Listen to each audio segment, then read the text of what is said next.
This is the X-Zone Broadcast Network, broadcasting worldwide on broadcast affiliates and satellite program providers, including CNN Broadcast Network, Sirius Satellite Network, Star Media, Good News Radio Network, Angel Broadcast Network, Wiki Broadcast Network, and WPBN TV. For more information on the X-Zone Broadcast Network, visit us at www.xzbn.net.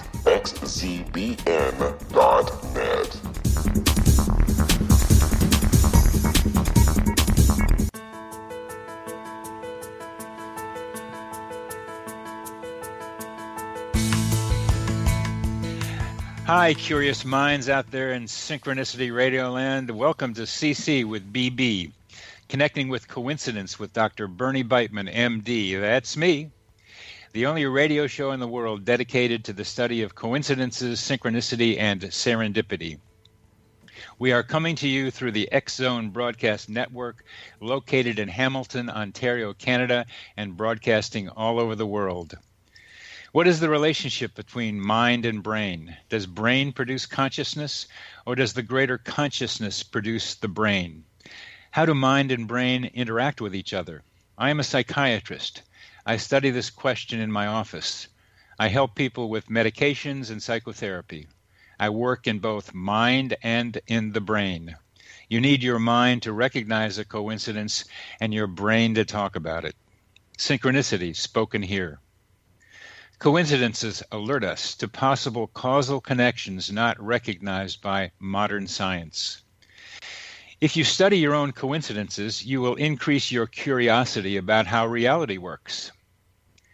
The phrase, connecting with coincidence, is my coincidence brand. It is the name of my book, my Psychology Today blog, my website, and my social media sites. To find any and all of them, please put Connecting with Coincidence in your search engine. Would you like to know how sensitive you are to coincidences? Take the Weird Coincidence Survey on my website. Meaningful coincidences poke holes in the veil of reality around us. Collectively, they can make big holes for us to see deeper into the nature of reality. Our guest today went through a huge hole in the veil and has returned to tell us about his experience. Eben Alexander had a near-death experience. Near-death experiences, NDEs, awaken minds to new realities. They tear through the web of ordinary reality. NDEs are profound subjective events at the threshold of death. They often include spiritual and paranormal elements, like the feeling of leaving your body, perceiving events at a distance, and meeting mystical beings. Bruce Grayson, MD, a preeminent NDE researcher, has shown that after these life-altering experiences, people report that they see more coincidences. NDEs give the experiencer a place to stand outside our conventional concepts of how the world works. Some people return from their excursions into greater consciousness to teach us how to better understand ourselves and to help our age-old quest for peace and the expansion of human consciousness. Eben Alexander, MD, is one such story. Has one such teacher. Here is Eben's NDE story. After decades as a physician and teacher at Harvard Medical School and elsewhere, academic neurosurgeon Dr. Alexander thought he knew how the brain, mind, and consciousness worked. A transcendental NDE during a week-long coma from an inexplicable brain infection changed all that. Completely. Memories of his life had been completely deleted, yet he awoke with memories of fantastic odyssey deep into another realm, more real than this earthly one. Since his 2008 NDE, he has been reconciling his rich spiritual experience with contemporary physics and cosmology. By probing deeply into our own consciousness, we transcend the limits of the brain and of the physical material realm. His story offers a crucial key to the understanding of reality and human consciousness. A pioneering scientist and thought leader in consciousness studies. Dr. Alexander has been a guest on Dr. Oz, Oprah, and many other media programs. His books, Proof of Heaven and The Map of Heaven, have collectively spent more than 2 years atop the New York Times and international bestsellers. Several years ago, I heard Eben speak at the Division of Perceptual Studies at the University of Virginia about his experiences. You have been on an amazing trajectory, Eben. Welcome to the show. Well, thanks, Bernie. It's great to be here. Thanks for having me. Oh, it's wonderful having you. What has your NDE and consciousness studies taught you about the relationship between NDEs and synchronicity? Well, I would say that synchronicities were things that manifested to me before my coma, but I was very kind of unaware of the connections. I would just think, oh, what a interesting, ironic kind of coincidence. But I never realized kind of the power of connecting the dots and realizing that there could be some causality involved, that this beautiful way that the universe gives us clues about its fundamental nature. And so it's so crucial to be more aware of them, which certainly occurred after my NDE. I became far more aware of kind of the patterns because my NDE completely shifted the way I look at the relationship between brain and mind and the nature of consciousness. It's fantastic to have a neurosurgeon have such an experience, because you're right in there feeling that material thing called the brain that makes it seem much more real than even it is for me, a psychiatrist. And then to have the experience you had and look beyond is amazing. So we're coming to the end of this segment, and we'll continue our discussion with Eben after a short break.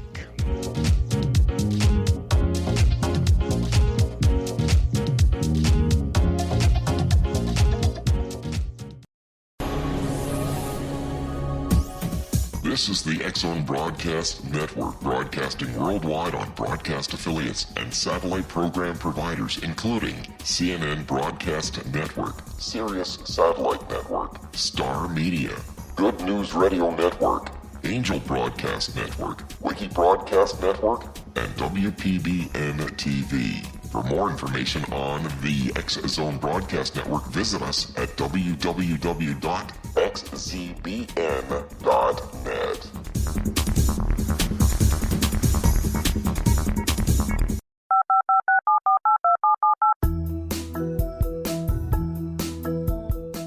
Did you know that when you're on the road with limited data or Wi-Fi, you can still listen to the X-Zone Radio Show with Rob McConnell, The Science of Magic with Gwilda Wiyaka, X-1, Dimension X, Space Patrol, and every minute of the X-Zone Broadcast Network by calling 213-401-0080, courtesy of Audio Now.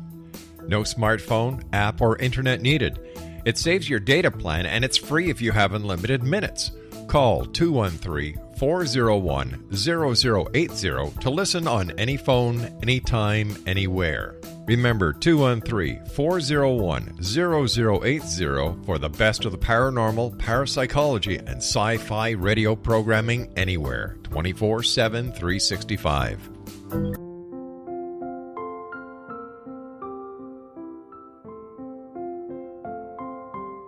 I am Dr. Carl O'Helvey, founder, president of a new cancer foundation focusing on evidence-based physical, mental, and spiritual interventions, including natural cancer cures, prayer, meditation, affirmations, nutrition, and other related holistic cancer prevention and cure modalities. These are used in cancer education, research, and financing care. I ask for your help to continue this important work by donating at www.holisticcancerfoundation.com.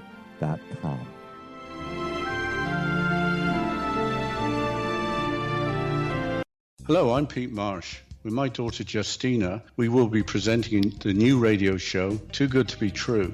If something seems too good to be true, it usually is. But with the help of Justina's amazing gifts, we're going to gain insight into questions that don't yet have complete answers. Have you wondered who built Stonehenge and for what reason? Why are crop circles found in the same region as Stonehenge and elsewhere? Are crop circles a hoax, or are they created with technologies that we have little knowledge of? Who built the pyramids in Egypt and also in other countries? How and why were they built?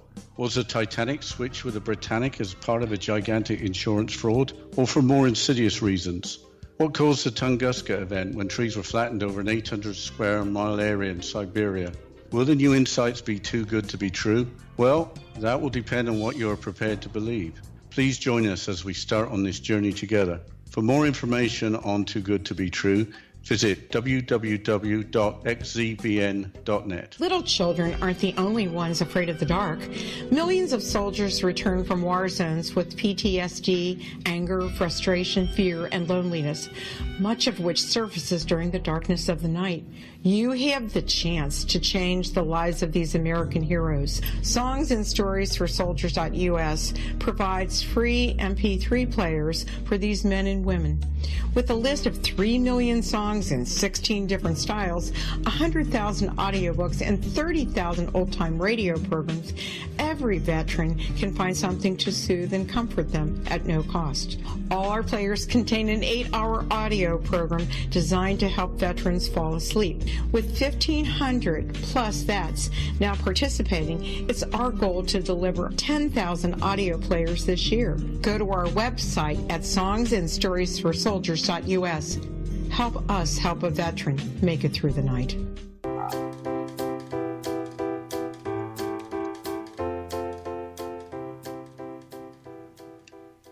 Welcome back to CC with BB. Our guest today is Dr. Eben Alexander, a neurosurgeon who had an amazing near-death experience and is here to tell us about what he's learned, particularly about synchronicity and coincidence. How do you begin to think about how synchronicity, coincidences tell us about how the world works?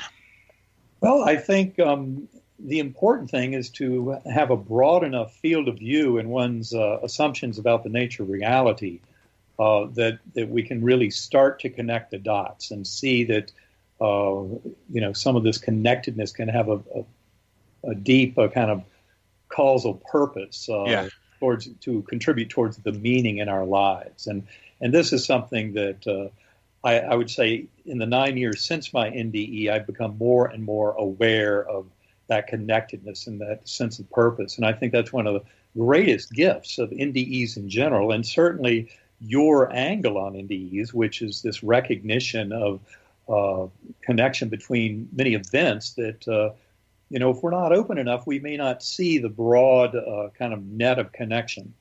And that's where I think NDEs probably help us to come to a deeper appreciation for things like synchronicities. The broad net of connection. Please describe that as best as you can. Well, I would say basically there are no accidents anywhere at any time in this entire universe, that every bit of it is purposeful.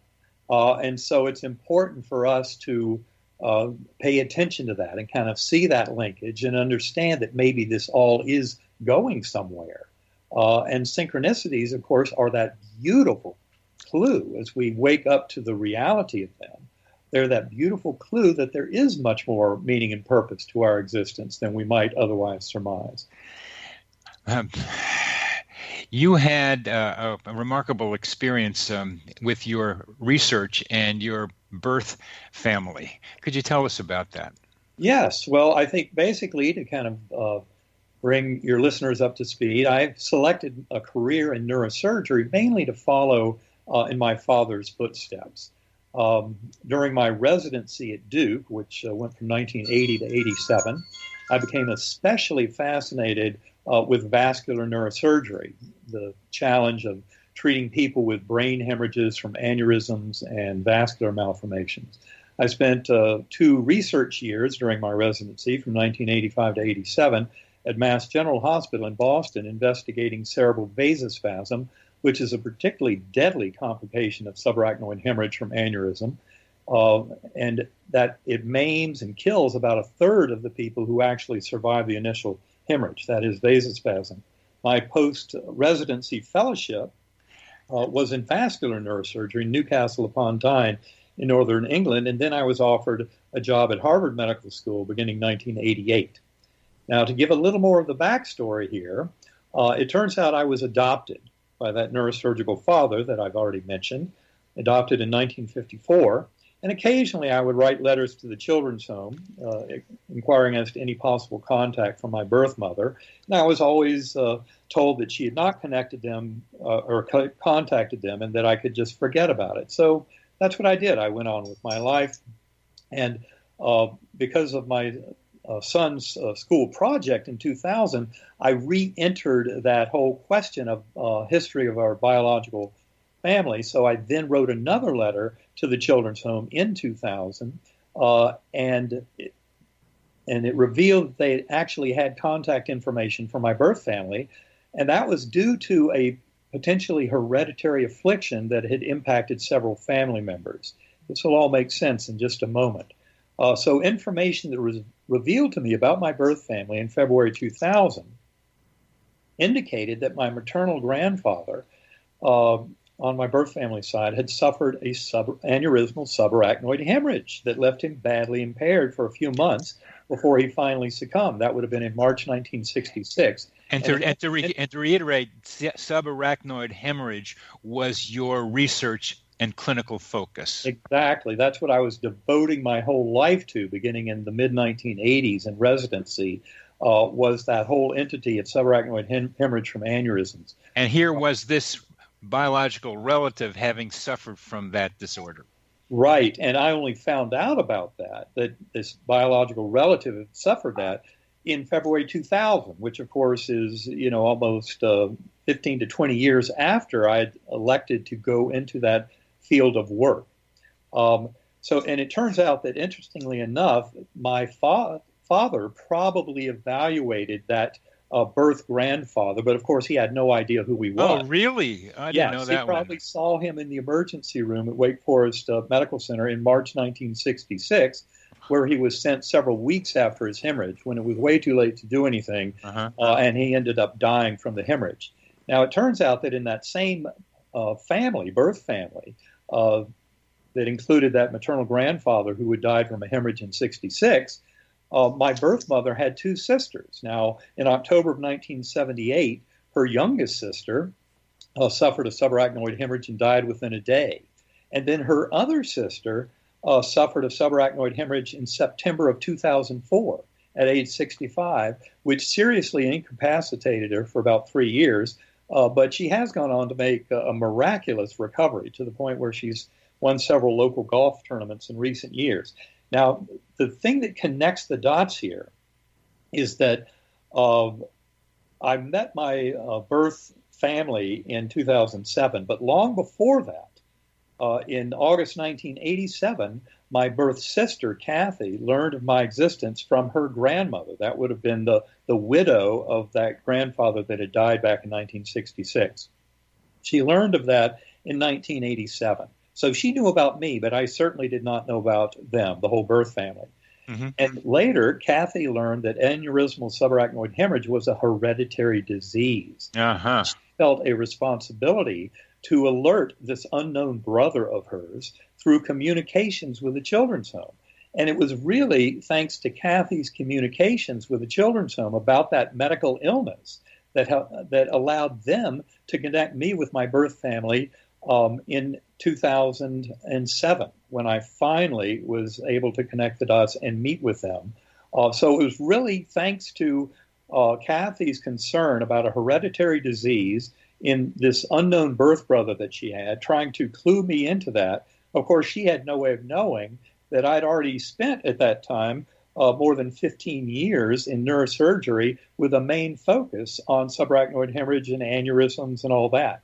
And so to me, this connection between my intense focus of neurosurgery that developed in the mid-1980s with the fact that my own birth heritage, which I didn't find out about until 2000 and later, was due to the very same disease, that I, in fact, was at high risk of the very same thing that I had been drawn so deeply to study many years earlier.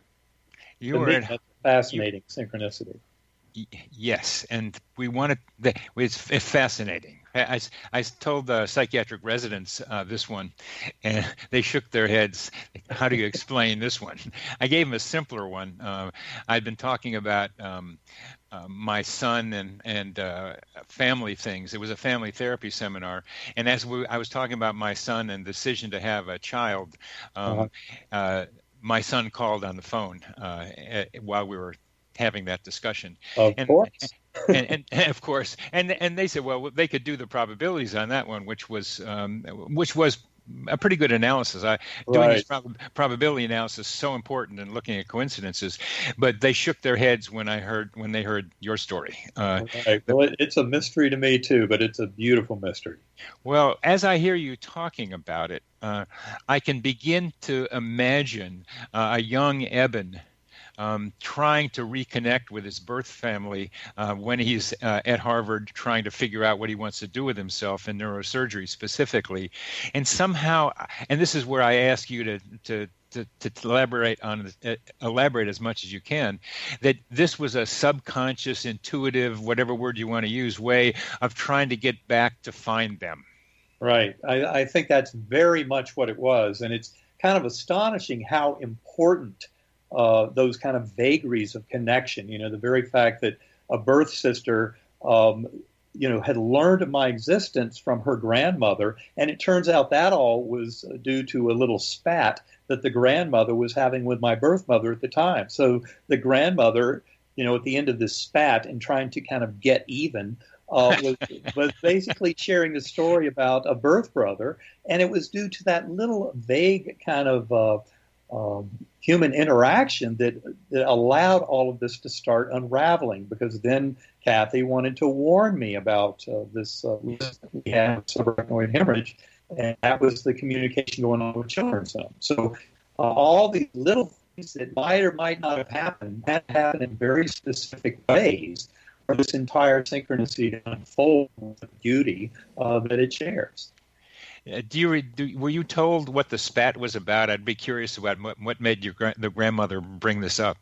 I wasn't. I was told little pieces of it, like her words were basic. As she talked to Kathy, her words were something like, "Oh, those two," referring to my birth parents, after all that she had done for them. And then she said something about, well, wouldn't you know it, they adopted a baby boy when they were teenagers. And Kathy, my sister, said, Mama, as she called Ivy Lee, she said, I don't think back in 1954 that social services in North Carolina would have allowed them to adopt a baby boy as unwed teenagers. And she said, oh, well, you know what I mean. They had a baby boy and put him up for adoption. And then she just kind of stomped off. So in her mind, it was done. She'd gotten even with her daughter by sharing the story with her granddaughter, and that was it. But who knew that it could lead to so much kind of unraveling of information and connection? It's as I hear you, it's like little Mount Vesuvius is coming up at various parts of people in your lives as well as you. The subarachnoid hemorrhage, the spat, this like blows through and comes into consciousness and is acted upon. Yes. Oh, it just to me, it's just fascinating to look at all those twists and turns and kind of the unlikelihood of each of these events happening, and then just to have the whole string of them coming together. It's just really beautiful. It's beautiful. Yeah, it's really beautiful. When in my study of coincidences, I am categorizing them, and this is a far out groovy one that brings us into greater consciousness questions. As you know, the Division of Perceptual Studies is interested in parapsychological things like telepathy and clairvoyance, and one of my interests among many in the coincidences is what I call simulpathity, the ability of one, usually family member, to feel the pain of another at a distance. Uh-huh. This is pretty well recognized. There was in one of the quantum hologram articles I was reading. It seems like everybody knows this happens. What is the relationship between telepathic, PSI, psi sorts of things and what you've learned in your consciousness studies? Well, basically the viewpoint that I'm adopting, and this is something that will be presented very strongly in a book that I've written with my life partner, Karen Newell, that will come out in October of 2017. That book's entitled "Living in a Mindful Universe."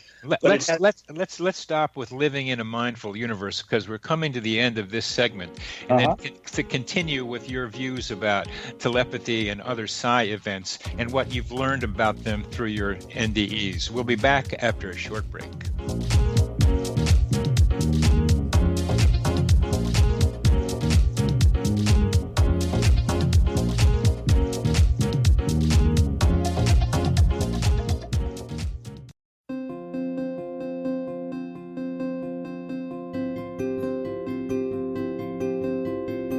Dreams are our personal gateways into infinite wisdom. Don't miss shamanic counselor and indigenously trained dream decoder Sandra Corcoran's inspiring book, Shamanic Awakening Between the Dark and the Daylight.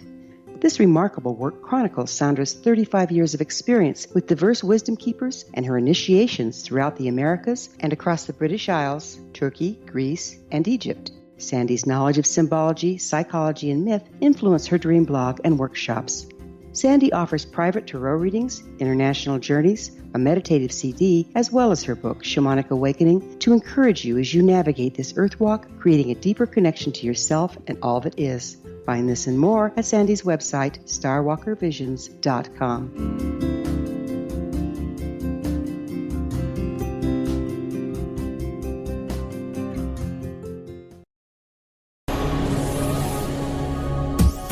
This is the X-Zone Broadcast Network, broadcasting worldwide on broadcast affiliates and satellite program providers, including CNN Broadcast Network, Sirius Satellite Network, Star Media, Good News Radio Network, Angel Broadcast Network, Wiki Broadcast Network, and WPBN TV. For more information on the X-Zone Broadcast Network, visit us at www.xzbn.net.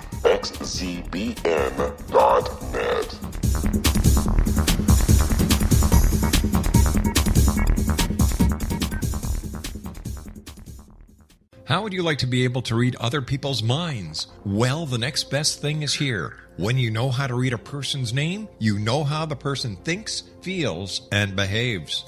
Each letter in our name holds a key to unlock our true essence. Our name contains both our gifts and challenges in this lifetime.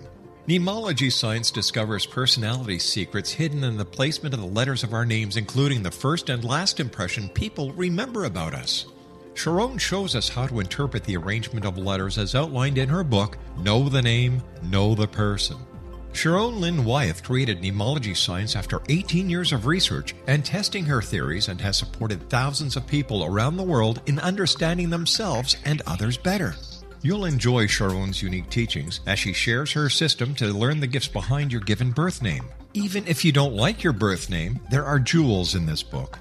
If you're thinking of changing your name, ready to name your child, or wanting to get along better with others, this is the book for you. If you'd like to improve your relationships and change your life for the better, get the book today, Know the Name, Know the Person, or visit www.knowthename.com. That's www.knowthename.com.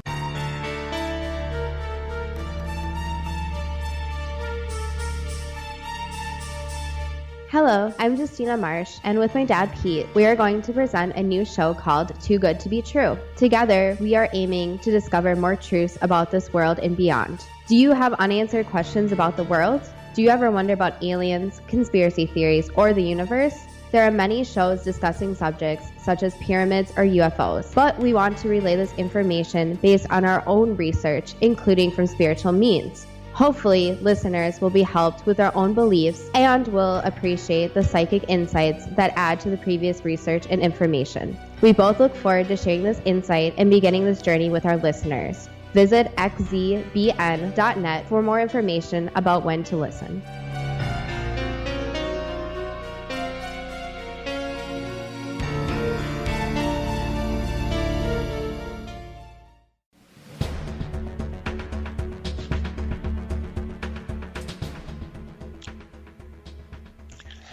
Welcome back to CC with BB, Connecting with Coincidence, with Dr. Bernie Beitman, MD, where our guest today is Dr. Eben Alexander, and we are talking now about telepathy and living in a mindful universe. What a great title.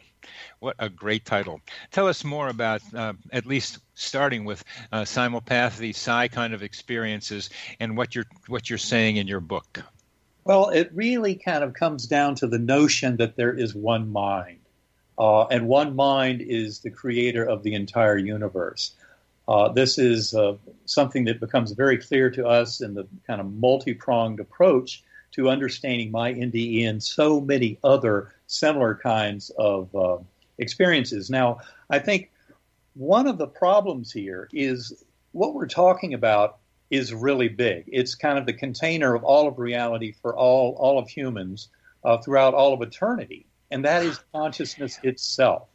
One of the things that we point out in this book is that as much as the materialist science that I worshipped before my coma, and I do not use that word lightly, but that materialist science that tries to say the brain creates consciousness really is woefully off the mark. And in fact, the better way of seeing it all is that consciousness or mind is fundamental, and all of the material universe emerges from consciousness. So a position that in philosophical circles would be known as metaphysical or ontological idealism.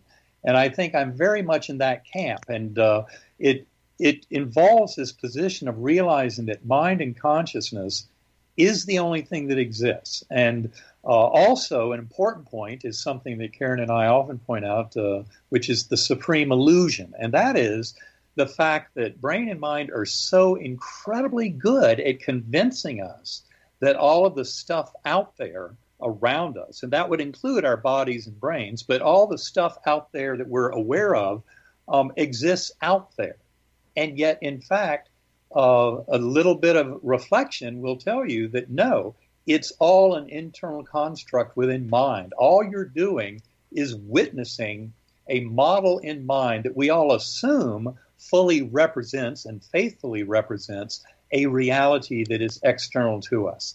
But no, none of that is true. Every bit of this is only a construct made of pure information within mind. And when you start with fully grokking the power of that supreme illusion, and then you start adding in some of the other ingredients like the filter theory of mind, which is that the brain is not the producer of consciousness, but that it's a filter reducing valve that allows fundamental primordial consciousness in as a little trickle of an apparent here and now. Because even the here and now, our location in space and time, is part of that Maya, part of the illusion. The fact is, the world is not as it appears, as comes from ancient spiritual texts.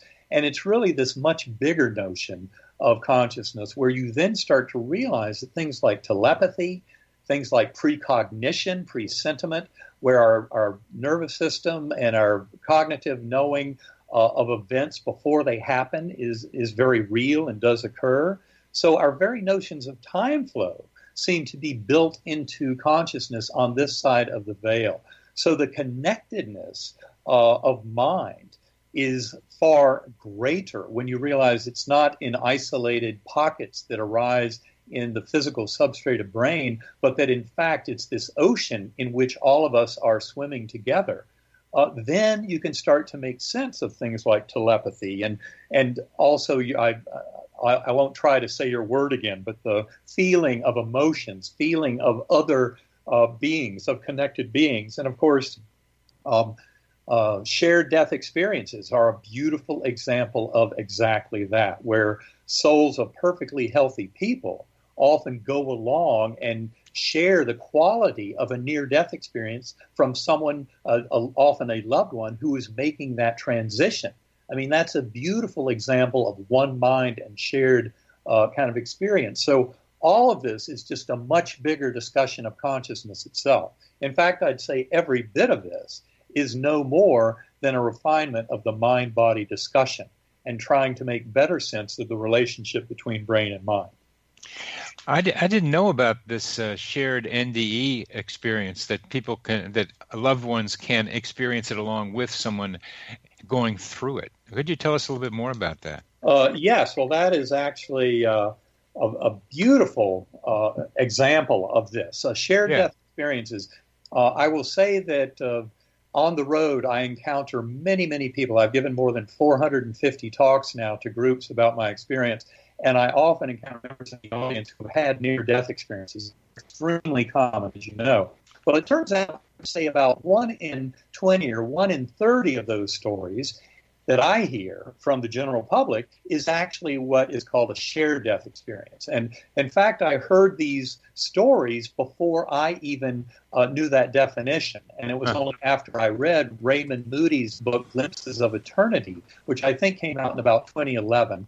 That book is all about shared death experiences. And in a nutshell, they have the same phenomenological properties as the NDEs that we've all heard about. But the thing that's interesting is they happen to perfectly normal, healthy people, usually family members. They can be at the bedside. They could also be 3,000 miles away. It doesn't matter. The soul of the departing loved one can come through and grab their soul kind of on the way out. And when you hear of these stories from people at the bedside, they're really amazing because it basically points out how that whole consciousness model is just a construct of a reality that is nothing more than a construct, because they describe it standing at the bedside with a dying loved one, often when everyone is crying, and then all of a sudden the walls, the ceiling, the floor of the room disappear out into infinity. In come light bodies, angels, light beings to escort the soul of the departing loved one away, and then the soul of the bystander gets whisked along, even to the point of witnessing a full-blown life review. And then the bystander soul comes back to this world. And they're fascinating stories to hear. And, of course, they completely obliterate those nonsensical medical and scientific pseudo-explanations that try to blame NDEs on or attribute them to oxygen tension in the brain or CO2 buildup or what have you, because these are happening in people who are physiologically normal. And one other thing I'd point out is there's a fellow in Santa Barbara, California, William Peters, who has what's called the Shared Crossing Initiative, where he is actually working with people to train hospice workers and other healthcare workers who deal with the dying, as well as interested family members, to help generate an environment where they might be more likely to experience a shared death experience. So they're fascinating contribution to this overall literature and discussion about near-death experiences. What are some of the ways that he's trying to facilitate the shared death experience? Well, he has a whole protocol, and if you go to Shared Crossing Initiative on the net, you can see exactly what he's doing there. But the thing that interests me is he's in a recent communication, he told us that he'd had, this was from maybe 4 or 5 months ago, said that he'd had to date more than 200 participants in these programs. And the amazing thing was he said about 80% of those people had a kind of a significant experience of some sort around the passing of a loved one or of a patient or what have you. But about 50% had a fairly strong experience that might qualify as a true shared death experience. So it's really, I'm not sure of the details of exactly how he does that. That's okay. Mike, I got close to that, something like that, a hint of that, when I was standing at a sink in San Francisco in 1973, uncontrollably choking. Something was in my throat, and I couldn't get it out. I kept choking, and then it stopped. And I found out that the next day at the same time I was choking, my father, 3,000 miles away, had choked and died on his own blood. Oh, my gosh. Oh, wow. Yes, I've heard that kind of story many a time, and they absolutely get your attention. There are way too many of them out there to just kind of say, well, that's just the odds. And just the odds, very low odds, and so many of them. But what you're describing is an expansion of that. It's not just feeling the body going through death. It's feeling the soul experiencing death. Yes, it's really participating, to the point of witnessing that full-blown, unlimited, unconditional love of that realm.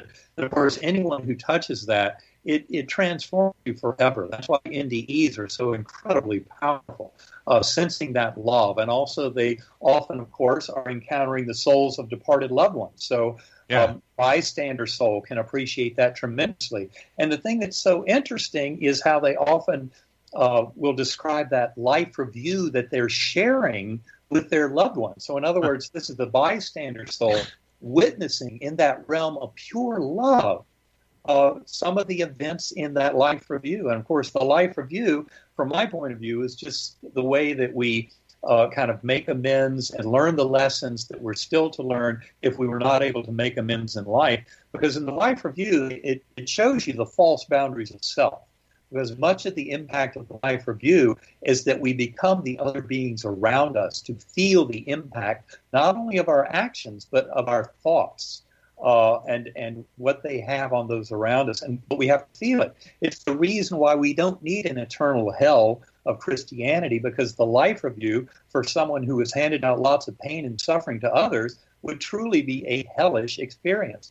But the fact that some shared death experiencers witness life reviews of departing souls, to me, is an amazing kind of factor supporting the reality of life reviews that have been reported for thousands of years across all cultures.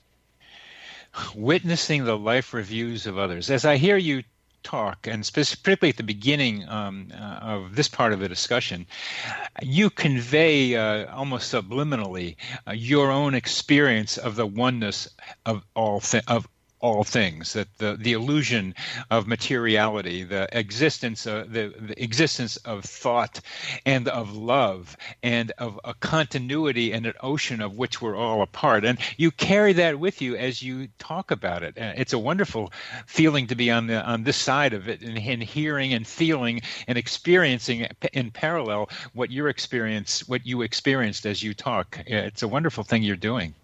Well, I think a lot of there's so much that is conveyed through the voice. I've had many people share with me that they had both read Proof of Heaven or Map of Heaven and also listened to the audiobook.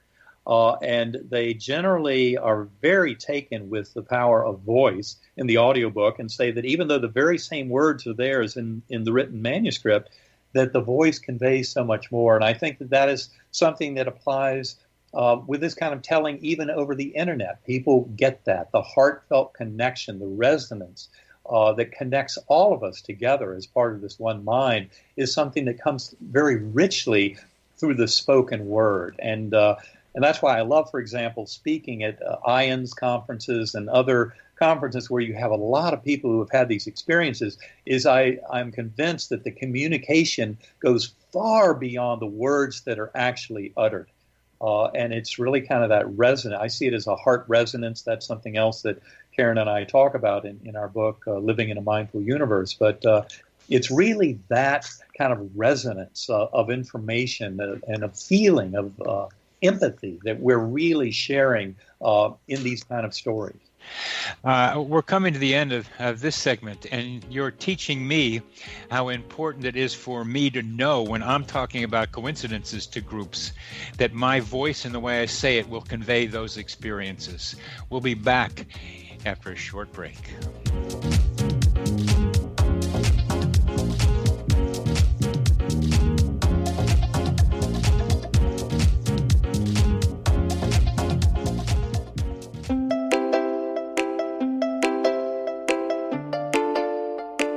Are you curious? Do you want to learn more about how the world works and have fun at the same time? Study coincidences with me, Dr. Bernie Beitman, MD, on my Connecting with Coincidence radio show here on the XZBN network. Listen to Jungians theorize, statisticians randomize, true believers evangelize, while I categorize. I dance to the rhythm of coincidences. People who experience me see more of them. Maybe something on the show matches a thought in your mind. Let us know. Expand your mind to the weirdness happening around you. Synchronicity spoken here, there, and everywhere. For more information, put Connecting with Coincidence in your search engine and find my website, my social media sites, and my blog.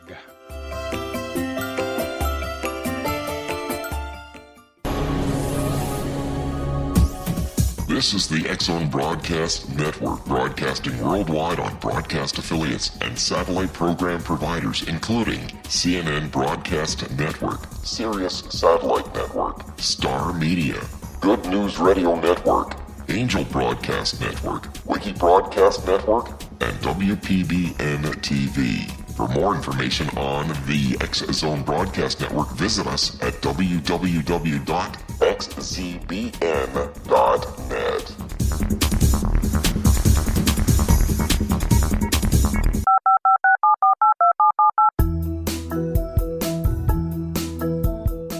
Did you know that when you're on the road with limited data or Wi-Fi, you can still listen to the X-Zone Radio Show with Rob McConnell, The Science of Magic with Gwilda Wiyaka, X-1, Dimension X, Space Patrol, and every minute of the X-Zone Broadcast Network by calling 213-401-0080, courtesy of Audio Now. No smartphone, app, or internet needed. It saves your data plan, and it's free if you have unlimited minutes. Call 213-401-0080 to listen on any phone, anytime, anywhere. Remember 213-401-0080 for the best of the paranormal, parapsychology, and sci-fi radio programming anywhere, 24/7, 365.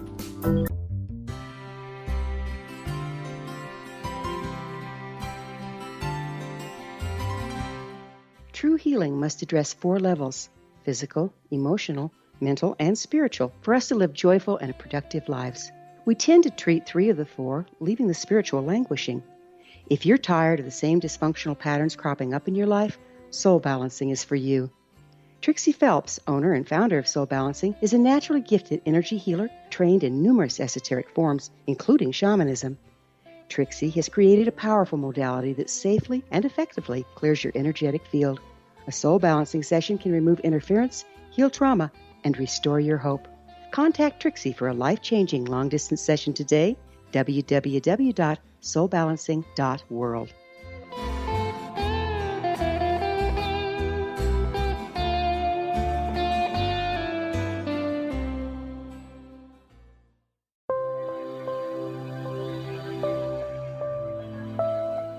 There's a legend shared by many indigenous cultures of a time when the nations were cast to the 4 corners of the world.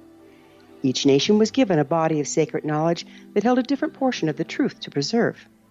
True reality could not be known until all the nations reunited, combining the information. If a single one was missing, the world could not be reborn and darkness would prevail. The Science of Magic Radio is dedicated to reuniting the sacred knowledge.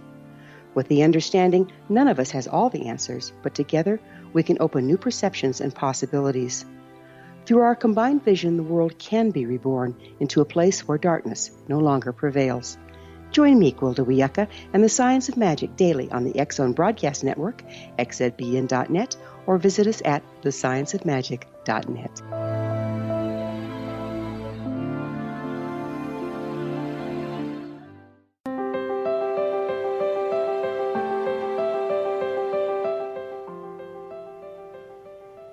Welcome back to CC with BB. Our guest today is Dr. Eben Alexander, and we are recognizing more and more together, me right now with Dr. Alexander, how one mind is what we are part of, and the illusion from his experience of materiality. Eben, let's go to how other people who aren't having the experiences or the co-experiences that we've just been discussing, how can they open up their minds to the greater mind? Well, one thing that Karen and I realized early on in giving talks and presentations and workshops around the world was you can give people the books, the DVDs, the presentations, you can talk about this till the cows come home, but until they go within their own consciousness, they cannot possibly begin to make sense of this. So going within is crucial. Now, another thing that I discovered, and this actually was a discovery in the same hour that I first met you at that DOPS meeting in November of 2010, that's when I was first introduced to concepts of using differential sound frequencies. That is, slightly different frequencies presented to the 2 ears can have a profound effect on conscious awareness. This is a concept that's loosely known as binaural beats, and it was discovered by a German physiologist in the mid-1800s. But a lot of work has been done, and in fact, some of the most recent work and most powerful work is through Sacred Acoustics. That's Karen's company that she co-founded with her business partner, Kevin Cossey.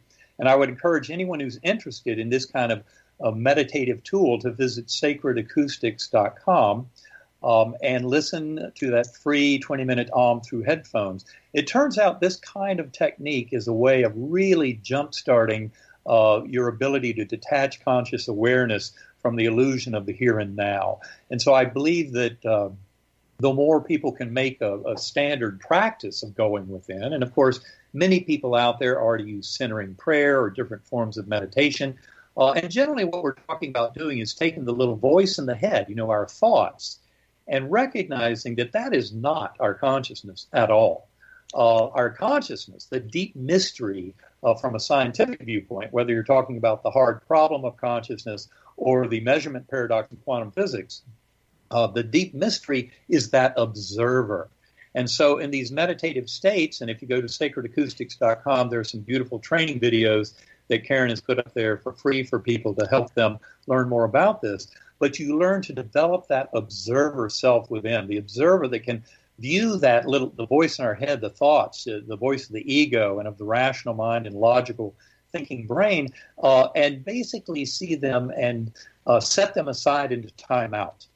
Because especially the role of the ego in taking that linguistic voice in our head and throwing lots of anxiety and fear and everything else the ego uses as its tools, those do not help us going into the spiritual realm. Likewise, what people often call the monkey mind, that chatterbox of thoughts in our head. It's an easy thing to start developing your observer self and recognize that observer or awareness is your deeper consciousness. And that's the part that I will tell you is also set free at the time of physical death. Is that awareness. It becomes far greater. It doesn't diminish as my previous erroneous materialist brain creates consciousness thinking would have led me. In fact, the brain is a prison. So it's when we escape the shackles of the brain that we are actually allowed this much greater access to universal mind. And of course, that happens when we die. But we can also cultivate that through meditation. That's why I use Sacred Acoustics. I try to meditate an hour or two or more a day. I've been doing that for the last 7+ years.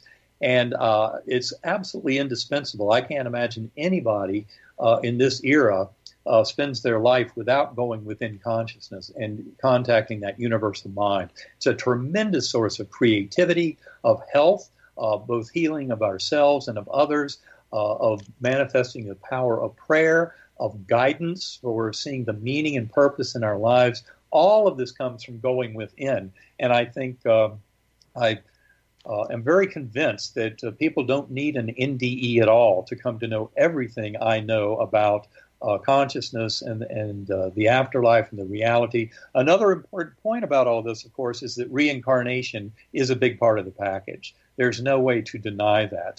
The emerging view of consciousness as all there is also greatly entails the notion that our souls come back again and again. And I think, as you're well aware, all of that work at DOPS by Jim Tucker, Ian Stevenson, more than 2,500 cases of past life memories in children, indicative of reincarnation.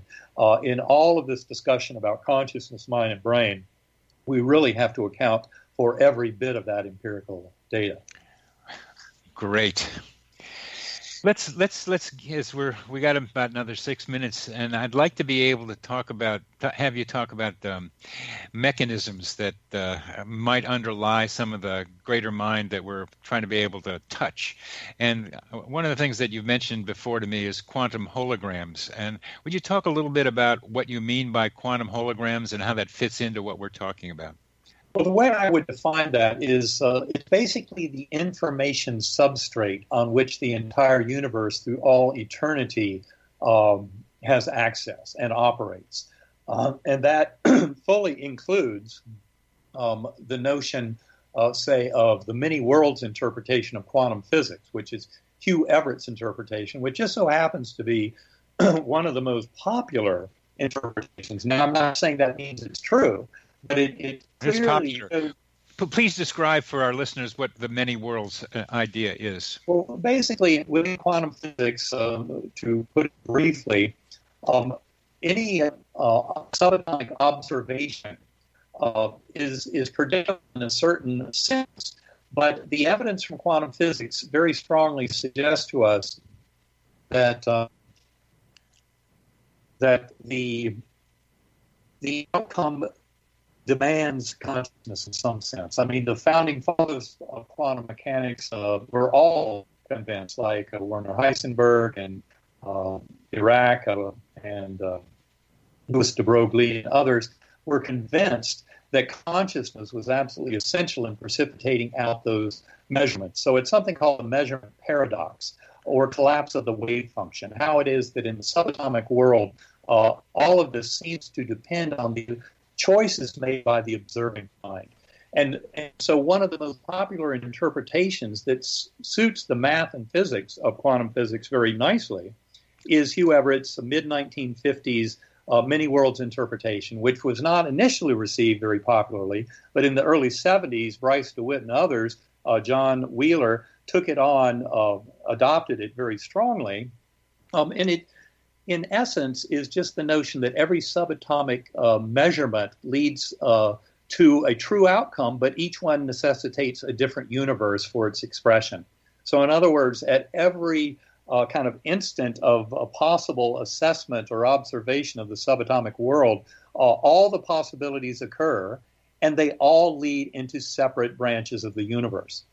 Now, never mind that the people who support this idea are not necessarily telling you much about how your conscious awareness navigates a certain pathway through all those possible worlds. But the essence of the quantum hologram, for me, would be that it's the information substrate that supports all of those multiple universes. That is, all possible outcomes that could occur exist within that quantum hologram. So it's the information substrate on which all of reality is based.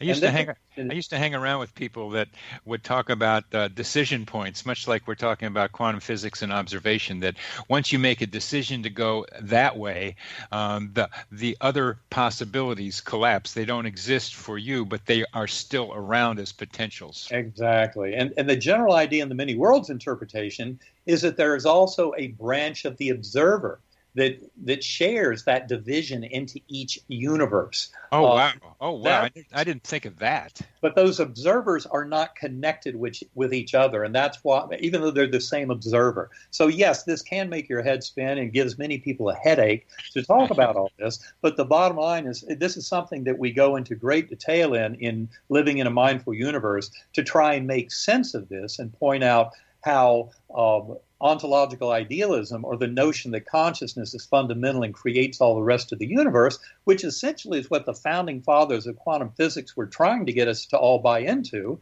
But of course, everybody is so soaked into the reality of that supreme illusion that all the out there is out there, as opposed to realizing, no, it's always been just a mental construct within mind. Really, this is a revolutionary and world-changing paradigm shift that we're talking about. And it's simply a different perspective on the mind-body perspective. But I think, in essence, that quantum hologram is just the information substrate that we all have access to and that universal mind uses to generate all of reality. We have about a minute left, and it's a tough question I'm asking, but you mentioned purposeful at the beginning.